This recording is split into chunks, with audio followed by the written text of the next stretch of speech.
Hey guys, welcome back to the channel. It's me, Bo, here with another cult movie review. Thank you for checking out this video. In today's review, I'm going to be taking a look at the 1992 romantic drama, Love After Love. Now, for those who have been following the channel for some time, you'll know that I've recently been reviewing some Isebelle Huppert movies, and today I have another one for you. Just before we get into the review, guys, if you haven't already, please do consider subscribing to the channel. All the support is greatly appreciated. So, Love After Love from 1992, also known in France as After I Love, was a movie that was written and directed by the filmmaker Diane Curies. Starring an ensemble cast of young French actors, the movie was produced on a budget of around $4 million. As for the narrative, the movie focused on the couple Lola and David, who was played by Isebelle Huppert and Bernard Girardot, respectively. They had been together for many years, living in an apartment in Paris. It was a long-standing relationship, but we also found out that David had a separate family with his ex-wife, Marianne, who was played by the actress Leo. In some ways, yes, David was living a double life, which he hated. It was a constant juggling act, trying to balance his life with Lola and his family life with his kids. He had to be there for them. There was no way around that. He wasn't going to just desert his family. So, yeah, it was a constant struggle for David. At the start of the movie, we saw the couple hosting a party to celebrate Lola's birthday. You had all their friends and family there, singing and dancing, everyone having a good time. And then we saw Lola's cake being brought out, but Lola was nowhere to be seen. David didn't know where she was. None of the guests knew, but actually Lola was downstairs with her lover, Tom. The two were having this secret love affair that nobody knew about, a discreet romance with the two going behind their loved ones' backs. When Lola returned to the party, David did suspect, something was going on, and even questioned her whereabouts, when the birthday cake was being presented, but Lola just played it all down like nothing had happened. As the story continued, we discovered that Lola's lover, Tom, who was played by actor Hippolyte Girardot, was a married man who had kids. He felt deeply for Lola. That was clear from their first scene together. But ultimately, he was tied to his family. He couldn't fully commit to Lola. It was also a complicated situation for Tom. You see, he was a musician who was working on his next album, and his wife was heavily involved with the recording process. So if there was any issues, any hiccups, then that could potentially jeopardize Tom's album. So he kept quiet and played Happy Families. As for Lola, she knew about Tom's background. She knew about the kids, she knew about the wife, but she liked him so much that she basically was willing to put up with it as long as she could still be with Tom from time to time. One day, David returned home to the apartment early and played the answer phone messages and overheard a message from Tom telling Lola that he loved her. At that point, the game was up. David knew Lola was cheating on him, but he didn't really know how to handle it. He was already struggling trying to maintain, two separate lives basically, one with his kids and his ex-wife, one with Lola, and plus he also had a lot of business ventures, so it was just a lot to handle for David. David would go on to reflect on his behavior and came to the realization that really he had been neglecting Lola and pushing her away so she would seek attention from other men. As the days followed, the situation became even more complicated, with David sleeping with his new secretary, Rachel. She was this young, naive girl who was played by actress Judith Raval.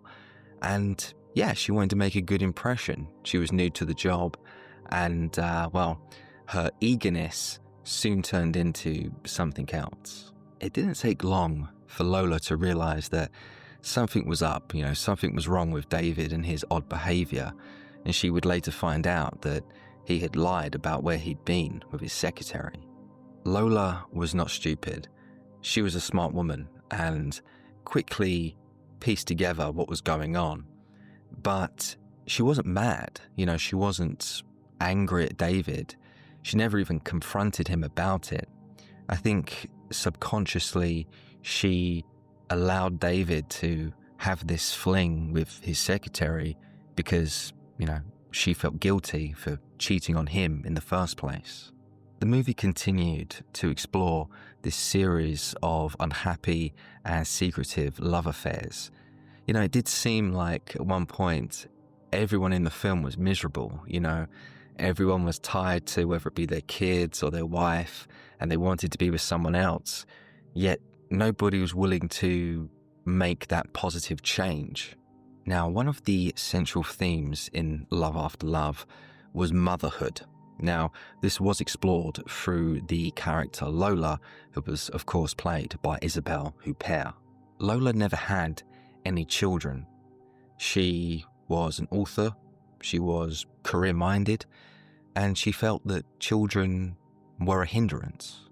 She absolutely hated the fact that she was in 2 separate relationships with men who had children, and deep down she was sick and tired of coming second to both Tom and David's children. But interestingly, her opinions changed when David brought his children over to the apartment to stay. We saw Lola, take control of the situation, look after the children, and this experience gave her a whole new perspective on life. Those motherly instincts, they kicked in, and you could see that Lola was really enjoying it. Later on, we saw the children leave the apartment and return home to Marianne, their mother. And when this happened, Lola realized, what she'd been missing all this time, and that was motherhood. She was sad to see the kids go. She really enjoyed their time together, and she really enjoyed, being in that mother role. The ending of Love After Love saw Lola reveal to David that she was pregnant with their child. So, yes, a very happy and positive ending, which was great to see. Taking a step back and looking at the overall story and Lola's journey from start to finish, I guess you could kind of see it as a criticism of the feminist movement, with Lola's career getting in the way of what she really wanted, which was a child. As for all of the fashion and decor that was on show, Love After Love was a very vibrant looking film that kind of looked more like an 80s movie. Just from looking at how all of the characters were styled, it definitely felt more in line with, the 80s and stuff like that. So yeah, this was a film that aesthetically hadn't yet embraced the 90s. Love After Love was released in 1992. It was filmed in 1991.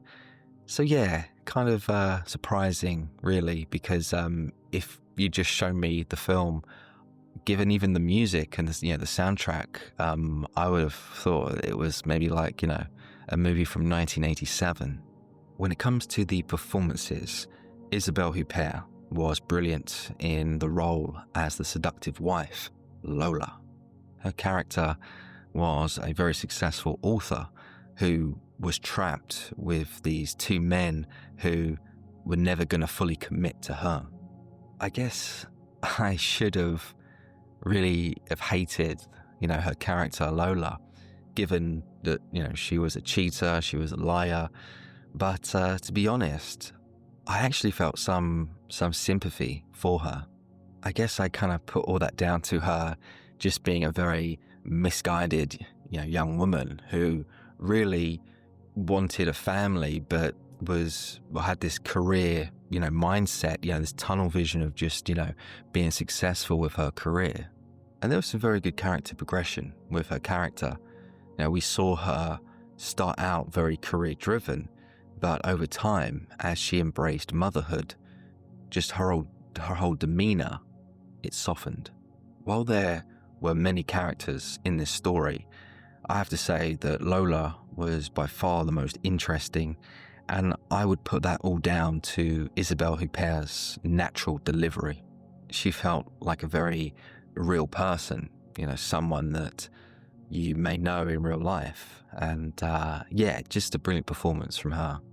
The late actor Bernard Girardot was also very good in the film as David, a man who was struggling to, maintain his relationships with his ex-wife and children while also trying to, be present and there for his current partner.